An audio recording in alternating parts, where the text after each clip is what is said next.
Our biggest confusion as spiritual seekers is that what we're looking for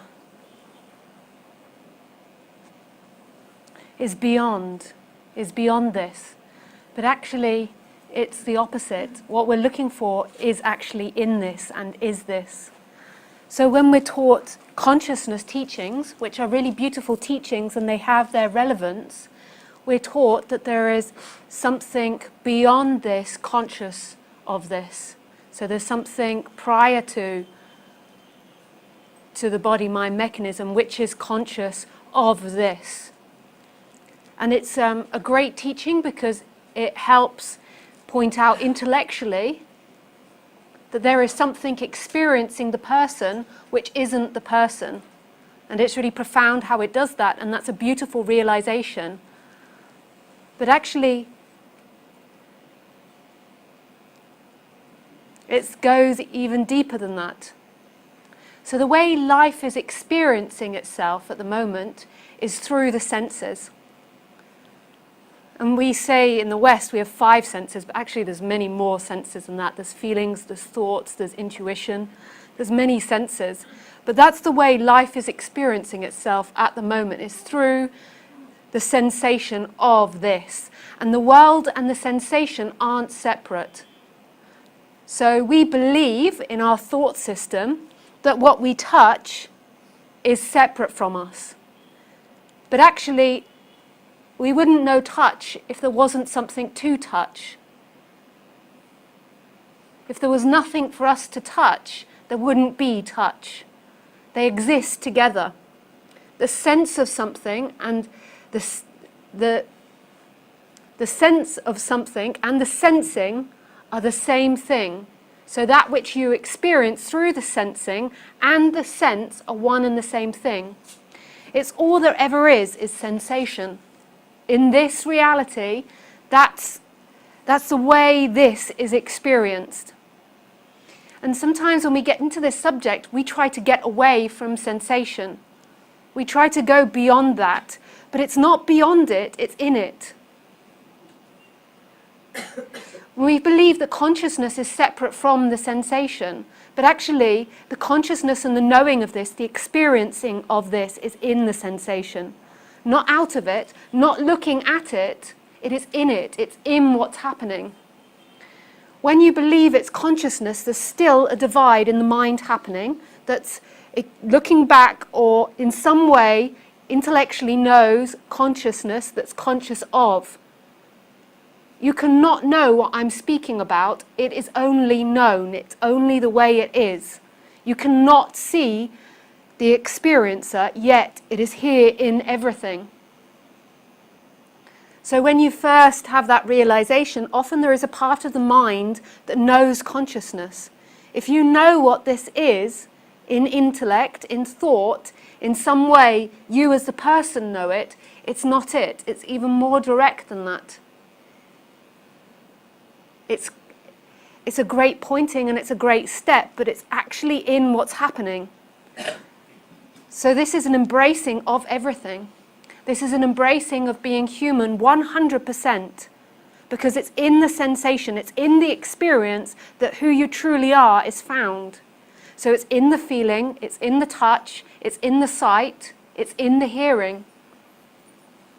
Not something that's conscious of that. The senses are conscious, the world is conscious, because the senses aren't separate from the world. They're one and the same thing. You never see outside of the sensations. There is sight, there is hearing. And it's not belonging to you, it doesn't belong to the body. The world and the body are one and the same thing.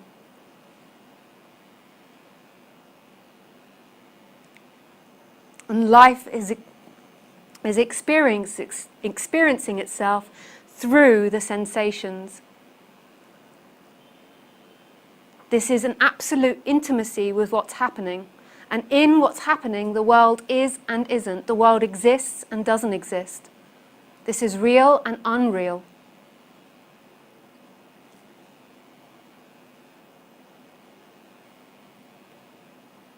But this is a really hard subject to talk about because we only can speak about it in the world of opposites, in comparison, because that's how our language works in this and that. So it's incredibly hard to point to.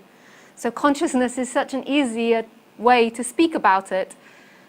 And it's beautiful, that way of teaching. But there really isn't a place to avoid being human. This is the human experience. It's not anybody's experience, but it's looking through these instruments. Life is experiencing itself through this instrument. So in this room, even though there's nobody having an experience, there's life, there's beingness, there's oneness having an experience, it's looking through however many bodies there are here. And all those realities will be different. There will not be the same world. The brains will interpret the world in a different way. The brains are not the experiencer, but the brains will see the colours differently, will see the distance differently, will hear the sounds differently. I assure you, if you ask 10 people to repeat what I've said, it will be completely different from each person. But that is not the experiencer. But you could say the brain is like a hologram. It projects this world. The brain is what creates distance. Apparently, our eyes see in flat, and it's our brain, and they see upside down. And it's our brain that turns it all around for us. If we had different brains, we might be able to see more colours. There could be more colours. If we had better eyes, we maybe could see more detail. Maybe some of us do see more detail.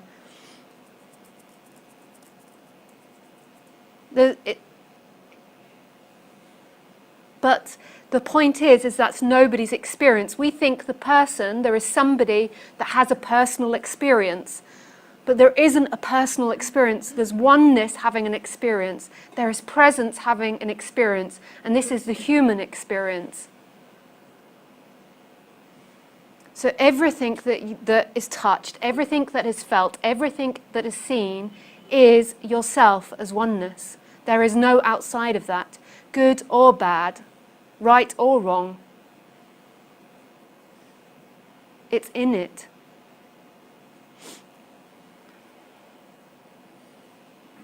What happens in the human body is when language begins, I presume it's language, I can't say for sure, when language and complicated thinking starts at 1 or 2 years old, our mind begins to divide reality. So the way we think is dualistic. We know tall by the idea of short. We know good by the idea of bad. We can only tell what is good in comparison to what isn't good. And it's the same with everything. Our language is always in comparison. So we tell this by that. And it's the way we think. And that's a beautiful expression. And it's amazing. And it creates such a different experience to the animal experiences. But what happens to us is we forget who we truly are. It's not even us that forgets it. There is a forgetting of who we truly are. And then there is a belief that who you are is somebody in time and somebody in the world of opposites. So me and you. And then we build an idea of ourselves in the world of opposites. So we believe we're good people, right people, better than the other, more clever, more stupid, more fit, more beautiful, more ugly.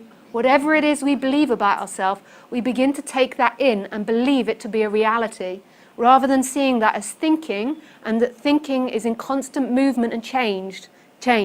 Thinking isn't a fixed thing. It's always changing and growing. But we believe that thinking is real and that thinking can be fixed, that there can be a truth to thought. But if you really look at what thought is, if our thought is based on comparison, which it is, it's not even if, it is based on comparison. See if you can know something without comparison to something else. You always know something by comparison to another thing. Then if that is true, then that means that everything will always be changing. The way we think and see things will always be changing. When we believe thought to be real and ourself to be a thought, we begin to suffer because it's going against the natural order of things and the natural flow, that everything is changing and there is nothing which is fixed. Nothing. There is no you. The you take yourself to be as a separate entity is a flow of energy that's always being updated and changed, constantly. And that's beautiful.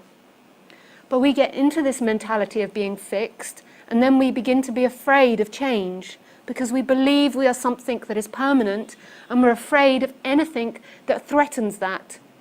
And we're afraid of other people that don't come across as permanent. We're afraid of other things which we can't control and know they are fixed. We like routine and order and knowing where we are in things, but that comes because we've made a fixed sense of self. We need a world that is fixed in order for us to exist. So we, as humans, begin to fight what life is. The very nature of life is change and movement. Nothing can ever stay the same. Nothing.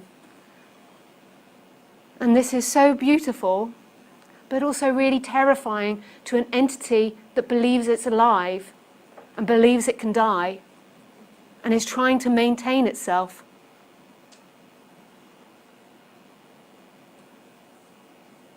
There is nothing wrong with feelings and sensations. There's nothing wrong with the human experience. What you feel to be wrong is the very core lie that you are a separate entity moving in time.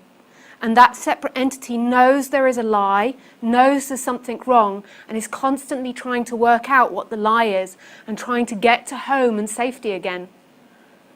It's like when you interact with another human and there's a sense of knowing they're lying, what happens is a response to want to know what the truth is.